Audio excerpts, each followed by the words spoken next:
चला तर आज मी तुम्हाला मम्मीच्या हातची चुलीवरची पुरणपोळी दाखवते। असं म्हणतात की चुलीवर पुरणपोळी केली की खूप मस्त आणि टेस्टी होती। पुरणपोळीच नाही काय पण बनवा चुलीवरचं छानच होतं।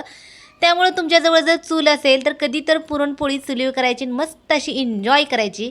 तर आता मम्मी पुरणपोळी कशी बनवते ते तुम्हाला सांगते। तर डाळ शिजवताना त्याच्यामध्ये थोडंसं तेल घालायचं आणि मस्त अशी मऊ डाळ शिजवून घ्यायची। एका कढईमध्ये 1 किंवा 2 चमचे तूप घालायचं, डाळ, भरपूर असा गूळ, सुंठ, बडीशेप आणि वेलची पावडर, थोडंसं मीठ घालून डाळ व्यवस्थित परतून घ्यायची। नंतर त्याचं पुरण तयार करायचं। आणि कधी पण पुरणपोळीचा स्वयंपाक आपण करतो त्याच्या अगोदर एक अर्धा तास किंवा 1 तास पीठ मळून घ्यायचं।